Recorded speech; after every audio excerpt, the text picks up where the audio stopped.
Welcome back. చర్చలో మనతో పాటు సీనియర్ రాజకీయ విశ్లేషకులు పాపారావు గారు జాయిన్ అవుతున్నారు మనతో పాటు లైవ్లో. పాపారావు గారు నమస్తే. పాపారావు గారు, చాలా కీలకమైన అంశం. మనం హైదరాబాద్లో అత్యంత విలువైంది భూమి, దశాబ్దాల పాటు ప్రభుత్వ ఆధీనంలో ఉన్న భూమిని ప్రభుత్వం తెగనమ్మి ఏకంగా 30,000 కోట్ల రూపాయలను ఖజానా నింపుకునే ప్రయత్నం చేస్తుందనే వార్త మనం చూస్తున్నాం. హైడ్రా పేరిట ఆ భూములు ఏవైతే హైడ్రా పేరిట ఇటీవల స్వాధీనం చేసుకున్నట్టు చెప్తా ఉన్నారు, ఆ భూములను కూడా తెగనమ్మే ప్రయత్నం జరుగుతుందనే వార్తను ఇటీవల మనం చూసాం. తాజాగా హైదరాబాద్ పరిధి లోపల ఓవైపు పోలీస్ శాఖ ఆధీనంలో, మరోవైపు రోడ్లు భవనాల శాఖ ఆధీనంలో ఉన్న భూములను కూడా తెగనమ్మే ప్రయత్నం. వాస్తవానికి హైదరాబాద్లో ఇప్పటికీ ప్రజలకు సంబంధించిన అనేక అవసరాలు, పాఠశాలల, ప్రభుత్వ పాఠశాలల నిర్మాణం కావచ్చు, వైద్యశాలల నిర్మాణం, ఆసుపత్రుల నిర్మాణం, లైబ్రరీ నిర్మాణం, ఇలా రకరకాల ఆకాంక్షలు ప్రజలు ఉన్న సందర్భం మనం చూస్తున్నాం. పార్కులకు స్థలం లేని పరిస్థితి. ఇలాంటి సందర్భంలో ప్రభుత్వ భూములను తెగనమ్మాలనే ఈ ప్రయత్నాన్ని మనం ఎట్లా చూడాల్సిన అవసరం ఉంది? దీనిలో రెండు కోణాలు ఉన్నాయి. ఒకటి ఏంటంటే,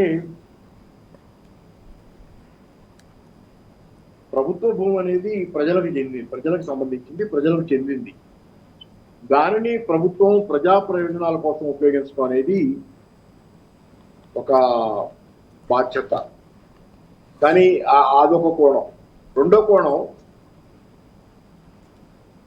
ఆ భూములు అమ్మారనుకోండి, కొని అమ్మిన తర్వాత వచ్చిన డబ్బు అయినా ప్రజలకు ఏం చేయడానికి వాడుతున్నారు, ఆ డబ్బుతో మీరు ప్రజలకు ఏం చేయబోతున్నారు, ఏం చేశారు?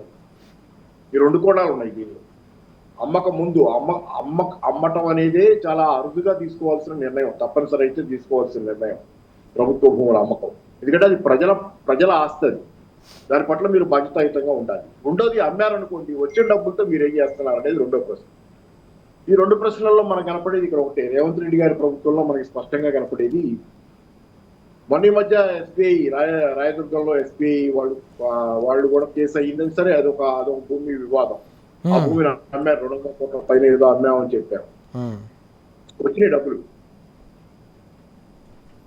అలాగే ఇప్పుడు కొన్ని 100 ఎకరాలు, 1000 ఎకరాలు వేలం వేసే ప్రయత్నం, ప్రభుత్వ భూములు వేలం వేసి దానికి టార్గెట్లు కూడా పెట్టారు. హైదరాబాద్ మెట్రో డెవలప్మెంట్ అథారిటీ వాళ్ళకి, ప్లస్ ఇంకొక తెలంగాణ ఇండస్ట్రియల్ ఇన్ఫ్రాస్ట్రక్చర్ కార్పొరేషన్ కి నెలకు ఒక్కొక్కళ్ళు 1000 కోట్లు తెమ్మని టార్గెట్ కూడా పెట్టారనే వార్త కూడా వచ్చింది. సరే, ఈ రకంగా టార్గెట్లు పెట్టి మరీ అమ్ముతున్నారు, వసూలు చేస్తున్నారు, ఆస్తుల అమ్మకాలు జరుగుతున్నాయి. ఎవరైనా సరే ఇట్లా ఆస్తులు వేలం వేస్తే కొనుక్కోగలిగిన వాళ్ళు ఎవరు? ఉన్నవాళ్లే కొనుక్కోగలరు. 200 కోట్ల పైన రాయదుర్గంలో ఉన్నవాళ్ళు ఎవరైనా కానీ వాళ్ళు ఖచ్చితంగా చాలా పెద్ద బడా ధనవంతులు అయి ఉంటారు. సరే, ఇది ఇప్పుడు ఈ డబ్బులన్నీ వస్తున్నాయి.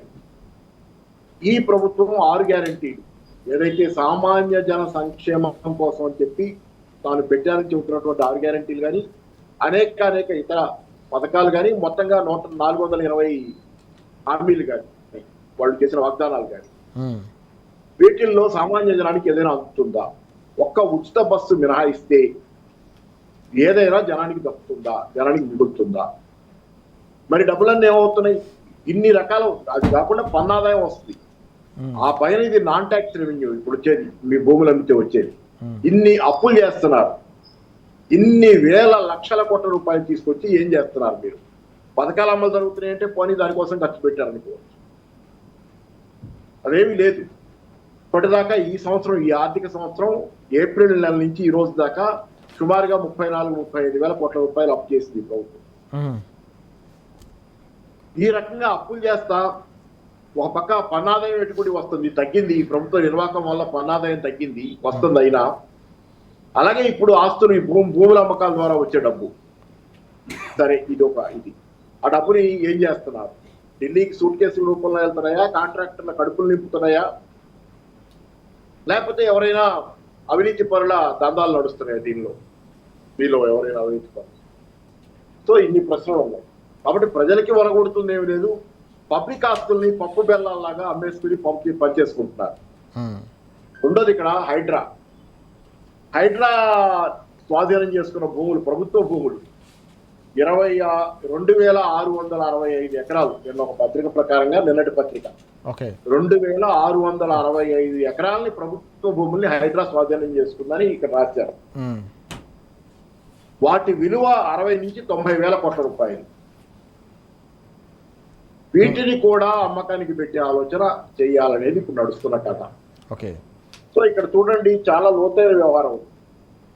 పెద్ద మనుషులు పెద్దవాళ్ళ ఎవరి ఆస్తులని ప్రభుత్వం కదిలించాల, హైడ్రా కదిలించాల. అవును. వాళ్ళంతా బాగానే ఉన్నారు, చెరువుల దీనిలో ఉన్న వాళ్ళు అందరూ కూడా బాగానే ఉన్నారు, ఎవరి జోలికి పోల పెద్దవాళ్ళ జోలికి. ఓకే. అంటే ఈ 2665 ఎకరాలు ఈ నగరంలోని సామాన్య పేద జనం తాలూకు ఆస్తులు, వాళ్ళు ఉంటున్న ఆస్తులు. వాళ్ళందరినీ అక్కడి నుంచి బలవంతాన్ని నెట్టేసి ఇప్పుడు వీటిని అమ్ముకుంటున్నారు. అమ్ముకుంటే కొనేవాళ్ళు ఎవరు? మళ్ళీ సామాన్య జనం ఈ రేట్లలో కొనగలరా? మళ్ళీ బడాబాబులు కొంటారు.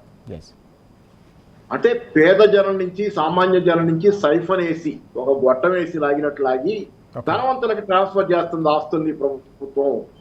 కాకుల్ని కొట్టి గద్దలకేసే వ్యవహారమే హైడ్రా. ఇంతకుముందు కూడా నేను చాలాసార్లు చెప్పాను, హైడ్రా భూములు ఖాళీ చేయిస్తుంది, ఆ భూములు ఏం చేయబోతుంది అనే ప్రశ్న గతంలోనే నేను చాలాసార్లు లైక్ చేశాను. ఇది ప్రధానమైన ప్రశ్న ఇక్కడ. మీరు ప్రభుత్వ భూములు ప్రభుత్వ భూమి పట్ల మీకు చిత్తశుద్ధి ఉంది, ఎవరు ఆక్రమించకూడదు.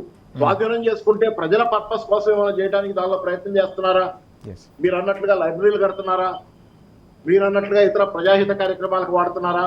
పోనీ ఈ రోజు ఇందిరమ్మేళ్ల కోసం వాడేదానికి ఆ భూములు స్వాధీనం చేసుకుని దానిలో హైరైజ్ బిల్డింగ్స్ కట్టి పేదవాళ్ళకి ఇస్తారా? ప్రజాహితం ఏమీ లేదు దీనిలో. కాకుల్ని కొట్టి గద్దలకేసినట్టు సామాన్య పేద జనం దశాబ్దాలుగా ఉంటున్నటువంటి స్థలాల నుంచి వాళ్ళని గెట్టేసి ఆ భూముల్ని బడా ధనవంతులకు ట్రాన్స్ఫర్ చేసే కార్యక్రమం హైడ్రా చేస్తుంది మధ్యవర్తిగా. అంటే కాకుల్ని కొట్టి గద్దలకేసే కార్యక్రమం, పేదవాళ్ళని కొట్టి పెద్దవాళ్ళకి పెట్టే కార్యక్రమం, ఇది జరుగుతుంది ఈ నగరంలో. పేద జనం బతికే పరిస్థితి లేనటువంటి పరిస్థితి హైదరాబాద్ నగరంలో. భయపడుతున్నారు సామాన్య జనం. అందుకనే కేసీఆర్ గారు స్పష్టంగా చెప్పారు, మేము అధికారంలోకి రాగానే ఫస్ట్ చేసేది హైడ్రాని చేస్తాం. ఎందుకంటే పేద జనం, హైదరాబాద్ అంటే గుండెకాయ కదా తెలంగాణకైనా. అట్లాంటి చోట పేద జనం బతకడానికి లేనటువంటి పరిస్థితి, వీళ్ళని తరివేసే కార్యక్రమం పెట్టుకున్న చోట జరుగుతున్న కార్యక్రమం ఇది భూములు అమ్ముకోవడం. అమ్మిన తర్వాత వచ్చిన డబ్బులు ఇందాకే ప్రస్తావించారు, అమ్మిన తర్వాత డబ్బులు వస్తున్నాయి. ఆ డబ్బులు ఏమవుతున్నాయి అనేది అది కూడా ఇంకో ప్రశ్న, గల్లా పట్టుకుని నిలయాల్సిన ప్రశ్న. ఈ డబ్బులన్నీ ఏం చేస్తున్నారు మీరు? అప్పులు తెచ్చిన డబ్బులు, ట్యాక్సుల నుంచి వచ్చిన డబ్బులు, నాన్ ట్యాక్స్ రెవెన్యూగా భూములు లాంటి అమ్మికే వచ్చిన డబ్బులు ఏమవుతున్నాయి? ఈ డబ్బులు ఇన్ని లక్షల కోట్ల రూపాయలు అప్పులు చేశారు, ఇంత వసూలు చేశారు, ఇంత జరిగింది. ఒక్క పథకమైనా సరిగ్గా అమలు జరుగుతున్నటువంటి ఇది ఉందా మీకు అనేది? ఒక్క పథకమైనా సరిగ్గా జరుగుతుందా? అంటే ఏంటంటే ఈరోజు ఏ కోణం నుంచి చూసినా హైదరాబాద్ లో కానీ ఎక్కడ కానీ ప్రజాహితం అనే పట్టని ప్రభుత్వం. నిన్న చూశారు కదా, హరీష్ రావు గారి మీద ఆరోపణలు చేస్తున్నారు వీళ్ళు. అంటే రాస్పుటిన్ గుర్తొచ్చే ఒక నిమిషం చెప్పాలనుకుంటాను దీని గురించి. ఎందుకంటే రష్యాలో రాస్పుటిన్ అనే ఒక మాంత్రికుడు, ఒక గారడి వ్యక్తి రష్యా జారుల మనసు చూరగొని జారుల దీనిలో చేరాడిపోయి ఇక గారడీ తంత్రంతో. ఎందుకంటే ప్రజలకు అప్పటికే జారులు దూరం అయ్యారు, రష్యా జారు చక్రవర్తులు ప్రజలకు దూరం అయ్యారు. 1905లో ఈ రాస్పుటిన్ అనే వ్యక్తి రష్యా జారులకు దగ్గర అయ్యాడు, తాంత్రికుడు. ఎందుకు? 1905లోనే మీరు గమనిస్తే 1905లో రష్యాలో ఒక పెద్ద విప్లవం జరిగింది జారులకు వ్యతిరేకంగా. అప్పటికే జారులు ప్రజా వ్యతిరేకంగా తయారయ్యారు. అందుకే వాళ్ళు అంత తలంతా అంటే వాళ్ళకి అర్థం కాని పరిస్థితి. ప్రజలు అన్నాళ్ళు తమ చెప్పు చేతల్లో ఉన్న ప్రజలు తిరగబట్టం. 1905లో జరిగిన విప్లవం కాలంలోనే ఈ రాస్పుటిన్ వాళ్ళకి దగ్గర. అంటే ప్రజలకు దూరం అయినప్పుడు ఇట్లాంటి ఆలోచనలు వస్తాయి. అంటే మార్మికత మీద, గారడీ మీద ఇట్లాంటివన్నీ ఎప్పుడు వస్తాయంటే, పాలకులకు ఎట్లాంటి ఆలోచనలు ఎందుకు వస్తాయంటే, మూఢనమ్మకాలు లాంటివి ఎప్పుడు వస్తాయంటే, వాళ్ళు ప్రజలకు దూరమై ప్రజలు వాళ్ళని చీకొడతంటే వాళ్ళకి అర్థం కాని పరిస్థితి ఏర్పడుతుంది. ఇట్లాంటివన్నీ వస్తాయి. అందుకే నిన్న హరీష్ రావు గారి మీద చేసిన ఆరోపణలు కూడా ప్రజలకు దూరం అయిపోయినటువంటి ప్రభుత్వం ఇలాంటి చెత్త ఆలోచన చేస్తుంది, ఏదో జరుగుతుంది మా మీద.